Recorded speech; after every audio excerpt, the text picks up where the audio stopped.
Hi friend, कैसे हो साहब। मज़ीद अच्छी शायरी सुनने के लिए मेरे इस चैनल को सब्सक्राइब करें और साथ में बेल आइकन को दबा दीजिए ताकि मेरी आने वाली लेटेस्ट वीडियोस की अपडेट आपको मिलती रहे। Thank you. तौबा की उम्मीद पर हो चुके हैं बहुत से गुनाह या रब। तौबा की उम्मीद पर हो चुके हैं बहुत से गुनाह या रब। मोहलत तो मिल रही है, तौफीक भी अता कर। अभी मौका है चूँकि अमाल नामे खुले हैं, कलम चल रहे हैं, बदन तंदुरुस्त व तवाना है, ज़बान आज़ाद है, तौबा सुनी जा सकती है और अमाल कबूल किए जा सकते हैं। जब तुम नमाज नहीं पढ़ते तो ये मत सोचो कि वक्त नहीं मिला, बल्कि ये सोचो तुमसे ऐसी कौन सी खता हुई कि अल्लाह ताला ने तुम्हें अपने सामने खड़ा होना भी पसंद नहीं किया। राबिया बसरी रहमतुल्लाह अलैह से किसी ने पूछा, क्या गुनहगार की तौबा कबूल होती है?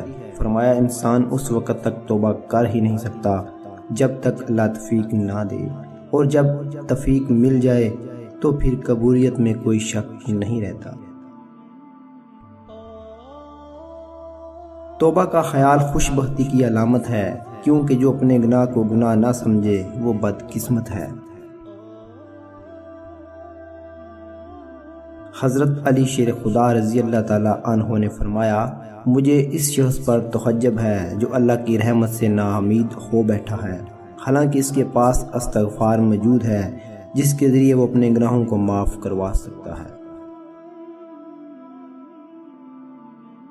जब अचानक दिल उदास हो जाए तो वो रूह मरम्मत करने का लम्हा होता है। सुना है तौबा करने से रूह मरम्मत हो जाती है। अल्लाह ताला की किसी बंदे से नाराज़ होने की अलामत ये है, वो इस बंदे को ऐसी शय में मशगूल कर दे जिससे इसे कोई नफ़ा हासिल ना हो। हमेशा अपने रब से पुरुम्मीद रहना, क्योंकि इस पूरी कायनात में जितनी जल्दी रब राज़ी होता है इतनी जल्दी कोई राज़ी नहीं होता। तौबा कबूल होने की बड़ी निशानी ये है, इसके बाद इंसान का दिल गुनाह से हट जाता है।